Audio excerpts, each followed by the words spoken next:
I'm Revd Jesse Jackson. I was born in Greenville, South Carolina, in the throes of legal segregation of apartheid. But against those odds, with the help of God and loving parents and inspiring teachers, I was able to break that cycle and make a contribution.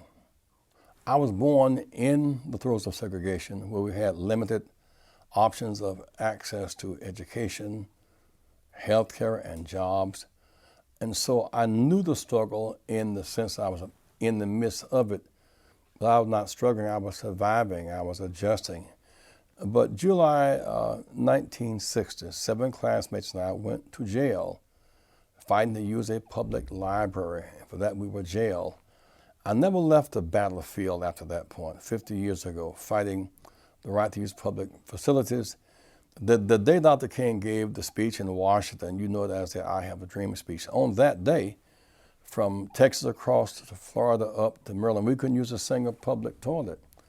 Our money was counterfeited. We could not buy a room or rent a room in Holiday Inn. We could not get ice cream at Howard Johnson's. Our money had been counterfeited. Black soldiers had to sit behind Nazi POWs the day he gave that speech. That was before the Public Accommodation Bill. It was before, 2 years before the right to vote. And yet we did not give up. 23,000 of us were arrested between February 1st, 1960 and August 28th, 1963. 15,000 were arrested in 1963 alone. We filled up jail cells, and in the traditional parlance, we sang until the jail cells came open. We disinfected the jails. We brought dignity there, and we were there for the right reason, willing to sacrifice for change. The change we sacrificed came our way. And so from those sit-ins came the right to vote, the right for women to serve on juries, the right for 18-year-olds to vote, the right to vote on the college campus where you attend school, multilingual voting. And the continuation of that battle, the logical conclusion of it was, after 54 years of struggle, a 54-year race, a decathlon race, a marathon race, President Barack Obama ran the last lap of that race, and he's now the president because the struggle never stopped, and even today, it continues. I came home from college in 1959. I'd been away for 6 months, a very long time for the first time. I was anxious to get back home and then to school. I had to do a speech with 25 annotated bibliographies. I rushed to the colored library, and Mrs. Smith said, I don't have this number of books, but my friend at the Central Library does. So you take the note to her, and I will give her a call. By the time I got to the library, 2 police were standing with her. It didn't occur to me why they were there. I know police don't ordinarily hang around libraries. So I gave her the note. She said, I'll give you the books in 6 days. I said, but 6 days is too long. I need to do my work now. I have to write the speech and memorize it, prepare to present it. I need your help.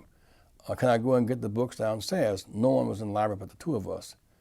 The police said, you heard what she said. I then got the message that I was faced with arrest imminently if I did not leave the library. I went outside, went out back to the library, and I cried. I felt so humiliated and so brokenhearted that I'd been denied access to those books on a timely basis. Well, I came home that summer from school, and several of my classmates had the same experience. We met at Springfield Baptist Church under the leadership of Reverend James Hall. And we determined to go downtown to use that library if it meant going to jail, to dramatize our displeasure. And I should never forget, we got the preparation. If they curse you, don't say anything back. If they taunt you, don't respond. To put a cigarette on your neck, be prepared to take the hit. We must sacrifice for this higher cause. So we went through all the preparation, and then you probably be arrested, but take the arrest in stride. It's a fight for dignity. So after all the work had been done, we rushed down to the library, walked down there together, and the police were there. They knew we were coming.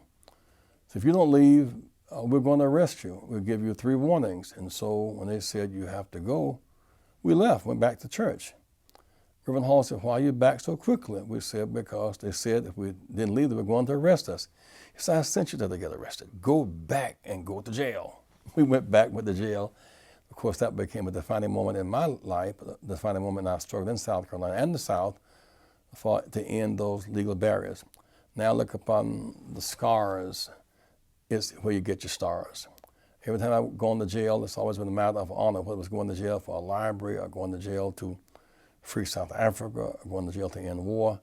Fighting for righteous causes takes the sting out of jail and death, in which you sustain by your faith. I said, you, whoever you are today, through it all, keep up alive. You fall down sometimes, you get back up again, but always know that nothing is too hard for God, and the ground is no place for a champion. So rise up and keep fighting.